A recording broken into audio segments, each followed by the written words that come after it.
స్వామికి పంచామృతాలతో రుద్రాభిషేకం చేసిండట. మీకు ఎరికే మోడీ ఆధ్యాత్మిక భావనతోటి ఆహా ఇక కూర్చున్నాడు అంటే కాళ్ళు నొప్పులు పెట్టినా లేవాడు. మరి అట్లాంటి భక్తితో ఉన్నాడు కాబట్టి ఇలా 75-80 ఏళ్ళ మధ్యలో ఉన్న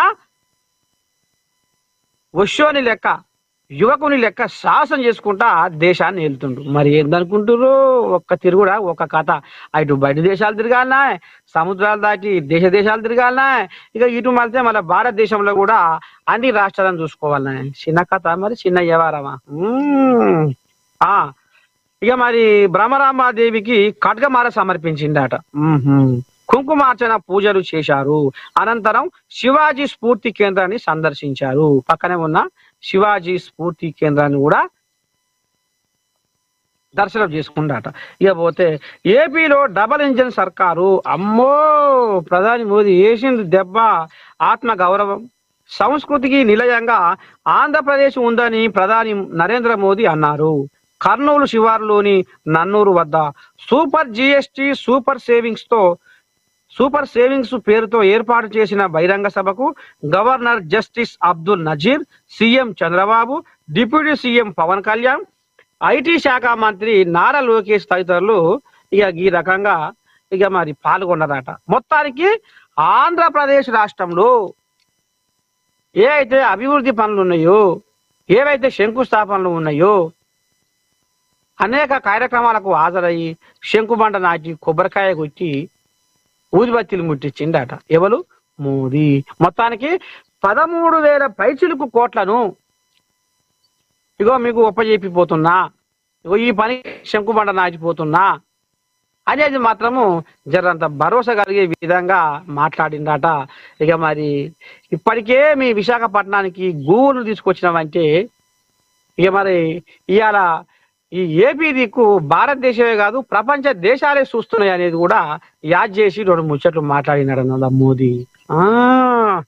ఎందుకంటే మరి ఆయన శకరం తిప్పలే చంద్రబాబు ఢిల్లీలో.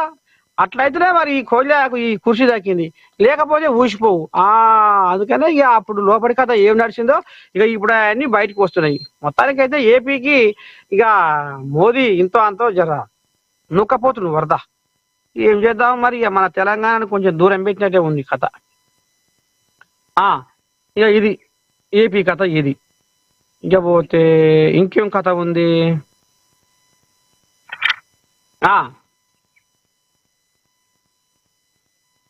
బిగ్ బాస్ షో బ్యాన్ చేయాలి.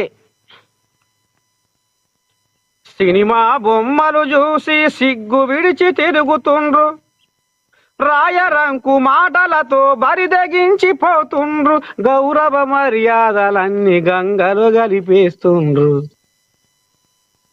ఉన్నాయా? సిగ్గు లజ్జ బిడ ఉందా? ఇప్పుడు లేదు. పొచ్చి లావులు వేసుకొని తిరుగుతుండ్రు సినిమాలల్లా. అవి చూసి జనాలు కూడా అట్లా తయారయ్యారు. ఆఖరికి వస్తారకల్లా ఇవాళ ఇక చెప్తే ఇక ఎట్లాలో ఏం చేయాలో కానీ ఇక మా చిన్నతనంగా ఇంట్లో గుడిసెల బట్టలు పెడితే ఎరకలకు వచ్చేది. మీరు ఏమన్నాను? ఇక ఈ కింద అరికాలు కాంచి మొదలు పెడితే గద్దల దాకా వచ్చేది. అవి ఆడ ఆడ ఆడ ఇక నీ దండం పెడితే పాము ఒక్క పొక్క పడితేనే షే నాకు వద్దు పాయింట్, నాకు వద్దు ఈ లావు అని అయ్యతోటి అమ్మతోటి పంచాది పెట్టుకునేది పోరగాళ్ళు. వామ్మో, ఇప్పుడు నీ దండం పెడితే ఎరకలు కొట్టకున్నాయో లేదు. ఇక కరుతుండ కాల్చి కొత్త పాయింట్ కొనుక్కొచ్చి పొక్కలనే పెట్టుకుంటారు, లేకపోతే పొక్కలు పడ్డ పాయింట్ అనే కొనుక్కుంటారు. చూడాలి, వస్తోడు పోతాడు అది చూడాలి. ఫస్ట్ సూపు ఆడికే పోవాలి, ఆ పొక్కల మీదకే పోవాలి. ఏమన్నా లజ్జ సిగ్గి ఉందా? మగవాడు అట్నే తయారయ్యాడు, ఆడవిల్లు అట్నే తయారవుతుంది. జర్ర మారురి, కట్టు బొట్టు మన సంస్కృతి సాంప్రదాయాన్ని రాబోయే తరాలకు అందించుర్రి. ఇప్పటికే తెలుగు భాషను ఆగం పట్టించుర్రు అన్నట్టు బాగానే గుర్తు చేసిన. బిగ్ బాస్ షోకు నేను కూడా పోయినా, అది అగ్ని పరీక్షకు పోయినా. పోతే ఆడ నటించాలంటే మరి నటన నాకు రాదా? మీకు తెలియదా? మాటలు నాకు రావా? మీకు తెలియదా? కానీ నిజ జీవితంలో నరసయ్య తాత అనేవాడు ఏ రకంగా మరి ఒక సామాజిక సేవా దృక్పథంతో సమాజానికి ఏ రకంగా సేవ చేయాలి, ఎక్కడ అన్యాయం అవుతుంది, ఎవరికి మనం న్యాయం చేయాలి, ఎవరిని ఎదిరించాలి, ఎవరిని ప్రశ్నించాలి అసలు ఏం జరుగుతుంది అనేది నేను చేస్తున్నా. వాస్తవమే కదా. నేను నరసయ్య తాతగా ఇవాళ ఎన్నో కార్యక్రమాల సమస్యలను లేవనెత్తి ఒక పరిష్కార దిశగా తీసుకుపోతున్నా ముంగడికి. ఇక మరి ఇదెంత కమ్మడిదో ఇదెంత రామసక్కడిదో అని అగ్ని పరీక్ష దాకా పోతుంది. అందులో పోయి తెలుగు పాడబార్ది.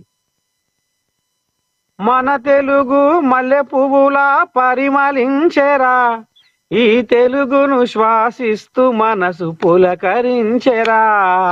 మన తెలుగు మన తెలుగు మన తెలుగు, ఈ తెలుగులోనే ఉన్నది మన వెలుగు, మన వెలుగు. తెలుగు సొగసు సుకుమారం, తెలుగు మనసు మమకారం, తెలుగు పదము నయగారం, తెలుగు ధనము మనోహరం. మన తెలుగు విరబూసిన సిరిమల్లెల తోటరా, వసంతములో తీయనైన కోయిలమ్మ పాటరా. పరాయి భాష కిరాయి లాంటిది, తెలుగు భాష తేనె లాంటిది. అమ్మ భాష ఉమ్మ నీరు లాంటిది, మాతృభాష మంచు కొండ లాంటిది. మన తెలుగు మాటల మూట విప్పితే తీయదనమురా, ఈ తెలుగు భాష గొప్పతనము తెలుసుకోరా. అమ్మ ప్రేమ లాంటి కమ్మనైనది తెలుగు భాషరా, పుడమిలోన పుట్టి పీల్చే శ్వాస తెలుగు భాషరా. పుష్పమల్లే పరిమళించు